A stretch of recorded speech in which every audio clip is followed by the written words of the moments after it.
Brings us to the next point. If there is anybody, we're not going to introduce the people that we believe are not here, which makes sense, but it would sure be nice if someone at the end, if you know you've got a friend or a club member who's getting an award, to please pick up those awards afterward. Now let's go on to the very, very special award for tonight, and to present the Hall of Fame Award, Mr. Mike Barrett.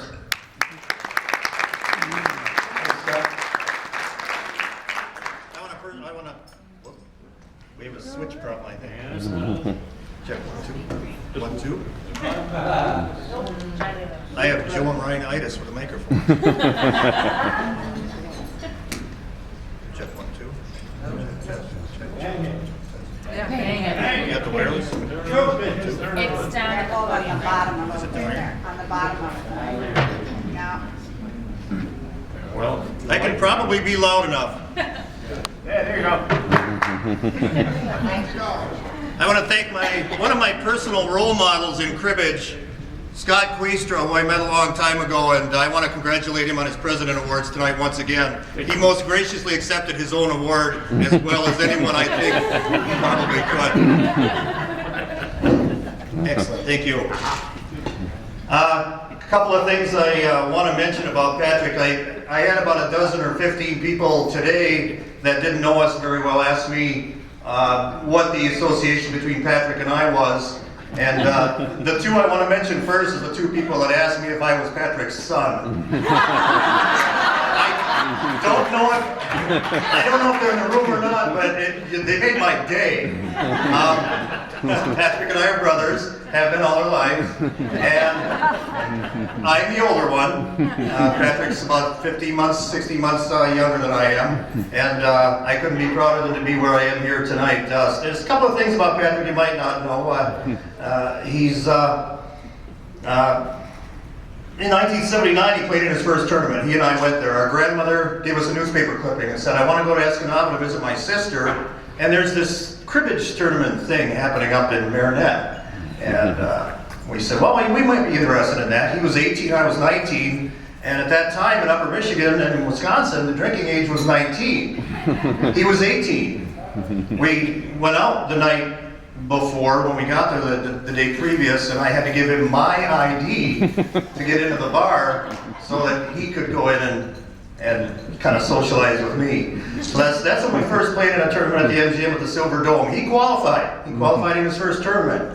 We both played people like Joe Wergen and Joe Bernard and other people that we very much miss right now.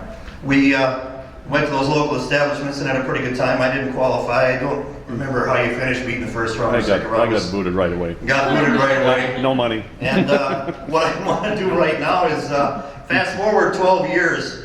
In 1991, the person who ran the Dells Open became seriously ill, and Patrick was called, and I don't know who called Patrick, Scott or Martha. Martha? Martha called Patrick and said, would you be interested in running the Dells Open? And he talked to Linda about it and other folks that would be helping him out like me and some family members. And we went to the Dells Open in 1991 and started play on Friday. And on Saturday, the hotel management informed us that the room we were going to play in was double booked. The American Cancer Society or some such was also booked, and they weren't going to bump them. They said, why don't you guys just line up at the bar and play there, or go on the picnic tables or something like that. And after Patrick got Linda off of the hotel manager's desk, we made some calls. Actually, the hotel manager was very accommodating. He did everything he could, and he called a friend who had some connections. If you've ever been to the Dells in Wisconsin, there's some things called ducks. We called in about 6 ducks. We had about 200 players at the tournament. Those ducks transported us to Lake Delton to play at another hotel. We played at another hotel. A lot of you were here, and a lot of you were there, as a matter of fact. We played at that hotel, and the ducks were brought in to transport everybody. The good news is that Linda didn't physically harm the hotel director, and the story and photos from the tournament are awesome. And you can see some of those photos here and there. I don't know if we've got any online, but we've got those photos somewhere. That's a neat thing to take a look at. In 1997, Pat and Linda ran their first large tournament, the Dells Grand National. And Pat ended up playing in the finals of that tournament. And Linda was very busy. She puts upon herself, if you know Linda, she wants to have her hand on everything. She wants to make sure everything goes right. She runs things excellently. She's busy doing envelopes and writing stuff and making payments and everything else. Joan Ryan walks into the room where Linda is and says, "Pat's in the final." And Linda looked up and said, "The final what?" And that got cleared up a little bit. And she figured it out. But that was the Grand National Sweet 16 that Patrick won, his own Grand National. Next year, Grandparents' Day, 1998. The Dells Open, Patrick again is in the finals, and he wins his own tournament. It's Grandparents' Day. He leaves almost immediately, and he and Linda are in time for the birth of Alexis, that beautiful girl right there.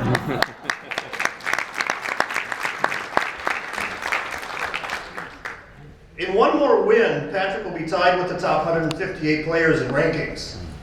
And it's been an act of will for Pat to accomplish all this. He's been very busy. We both know how busy we are in the last 20 years. We've operated a full-time family business. He's worked as a starter, a flagman at racetracks, 4 different racetracks. He's worked as a NASCAR official. He's helped raise 2 kids and 4 grandkids, I think. And he keeps Linda happy. Just look at her. This is where I'm going to ad-lib a little bit and say that if you know Patrick, you know you're going to get an ethical person, you know you're going to get a fair person, you know you're going to get one of the best cribbage players in cribbage games you're ever going to get when you play him. He just won the cribbage tournament where the person with the best finishing average, winning average, you know, and we're talking about players here. And he just got the best finishing average in that tournament this last year. So that is a huge deal. And in final praise, I'm going to tell him that when I was really interested in learning the game, I stood behind 3 people and watched them play and learn the game of cribbage and improved my game immensely. Patrick Barrett, Dwayne Toll, and Warren Sondrecker. Those are the 3 people I learned the most from. So please, join me in congratulating the 6-time club champion of Grassroots 120, the 7-time ACC tournament winner, 2-time Grand National Director, and 1-time winner, 2-time Midwest All-Star, currently marked 71st in ACC Master Points, 5th in Grassroots Points, 70 points behind 3rd, watch out, Cornelison and Furler, Life Master 1-star, your 32nd Hall of Fame inductee, my brother, Patrick Barrett.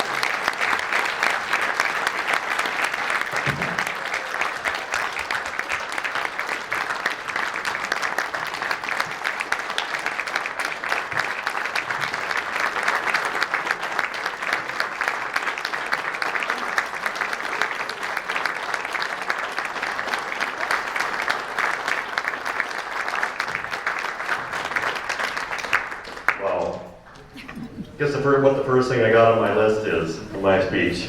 Marinette, 1917 time. Oh, that's where it all started. And it's just been an amazing bunch of fun. Obviously, we love tournaments. We love to organize them, run them, play in them. And it's been just a great time. And obviously, the most important thing when we come to tournaments is all the friends that we've made over the years. You know, there's so many of you that I first saw you and just thought of you as an opponent or a person that, you know, didn't want me to win. I didn't want you to win. But you know, over the years, the last 33 years now of cribbage, organized cribbage, it's all about the friends. It's all about the people. And that's what keeps us coming back and organizing the tournaments and all that. Obviously, my family is very important to me. My mom and dad, I think when Mike and I were 6 or 7, sat us down and said, "You're going to learn this game. It's called cribbage. You'll have a lot of fun." And after about 2 years, when I was beating mom and dad, they weren't having much fun anymore. You know? They taught us very young, and our whole family played, and we had a lot of good times. Just not playing for anything, just learning the game, sitting across the coffee table, and playing each other, sitting at the kitchen table playing doubles.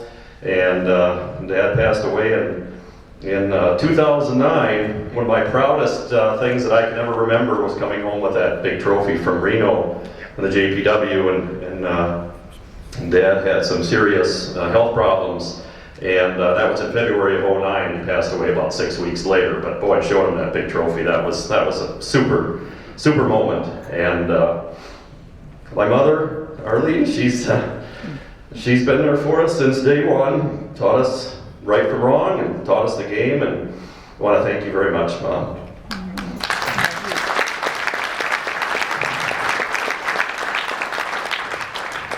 Like Mike said, I have 2 boys. They both know the game of cribbage. Nick's here, he qualified today, and he's been a big supporter of ours. Him and his wife Tara, to thank them for coming. Mike and his family, and Leah and Shannon, they've been huge supporters of us as well.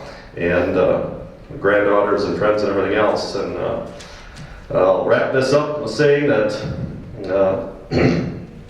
I met this lady in 1980. She had 2 little boys, 3 and 1 years old, and she was going through a nasty divorce, and I thought, when I met her in August of 1980, and she was probably the prettiest girl I can ever remember seeing, and started dating in November of '80, and we got married a few years later, and she has been the rock and the person that's got me where I am today. I want to have her stand up, and everybody, nice round of applause for Linda.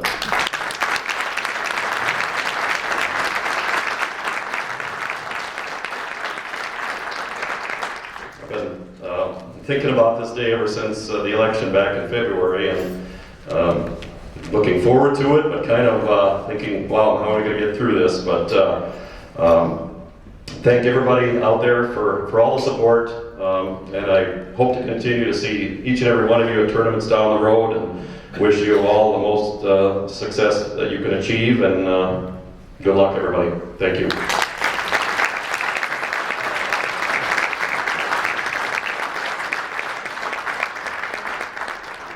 Great job, Pat.